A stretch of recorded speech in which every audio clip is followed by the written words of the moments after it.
bumibili sila ng 2 or 3 bedroom condominium. At doon po nilalagay sa yung sa pera, yung pera nilalagay doon sa kwarto. Sabi mo nga hindi na sa vault. Sa kwarto na po nilalagay. Could you further explain that, sir? Alam mo, unbelievable nga eh.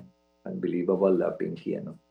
Na ganun na karami yung pera nila. If you notice, tingnan mo na lang yung sa flood control. Billions are actually involved. Nawawala yung billions.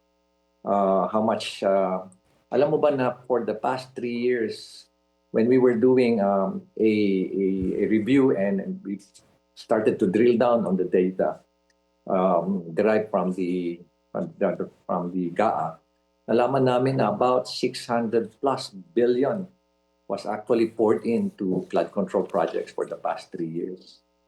Isipin mo na lang kung, sabihin na lang natin, 20% or 30% ang nakuha dyan.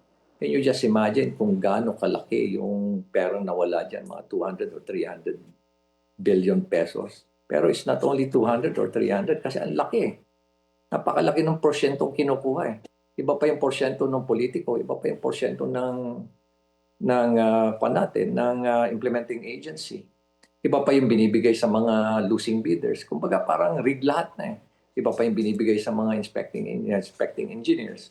So makita mo talagang napakalaki nung nawawala doon sa pera. So hindi bihira lang. And so kung titingnan mo billions of pesos ang nawawala o kaya naibubulsa ng mga korap na politiko. So that's why when you're talking about 1 billion pesos at in-stock mo yan, stock mo yan at 1,000 pesos, that's about 5 feet by 5 feet by 4 feet.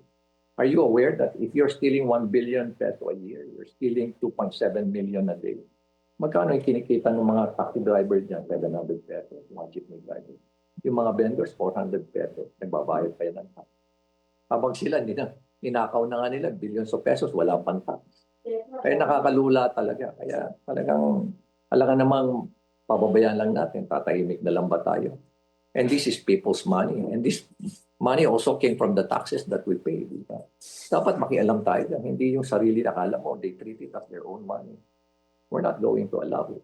Alam mo, just to give you an idea, yung binabanggit ko na sa Surum Vault, meron isang third-party provider na lasing yung congressman, tapos nag-usap sila. Maya-maya, nagyabang yung congressman, isinama niya yung provider niya doon sa kwarto. Nagulat yung provider dahil talagang napakalaki pala nung pera pala na nandun. Sabi niya, first time ko sir nakita ng pera talaga sa isang kwarto. Napakarami pa. Sabi niya, nalula ako. Sabi niya. At binanggit sa akin na ganyan-ganyan din lahat ng mga ang ginagawa ng ibang mga kasamahan niya, colleagues niya sa House of Representatives.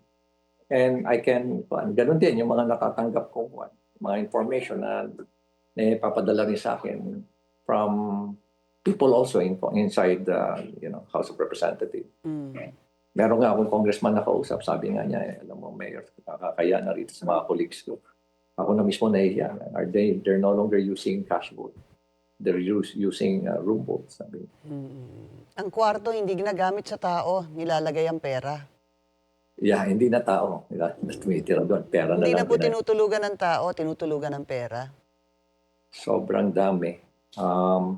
And they usually buy expensive condo units. 3 bedroom, 4 bedroom.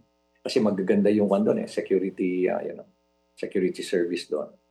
Alam mo, yung mga informant natin, takot na takot eh. Alam mo, hindi yung mga format natin, hindi basta-basta nagpapakita, takot na takot niya humarap sa akin, makipagkita sa akin. So we always find a way for them to deliver their information to me. That's why we're using mga trade craft sa intelligence para talagang hindi naman sila mailagay sa alanganin. Because they fear for their life as well. Ganon din naman ako. I fear for my life. And especially my family. Siguro kakayanin ko yan. Pero the family, yun ang inaalala ko. Mayor, have there been threats, recent threats to you and your family's lives? Wala pa naman. Sa awan ng Diyos, wala pa naman. But during the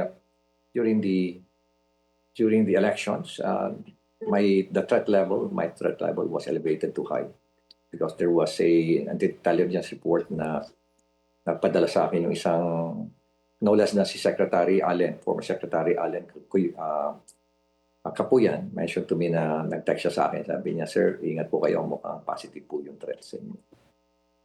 And this will not stop you, of course, no, Mayor, to reveal all that you know in the House or Senate hearings. Never, never. Will not stop me at all. And I'm ready to face them. Naghihintay nga lang ako ng kanilang invitation, as I mentioned.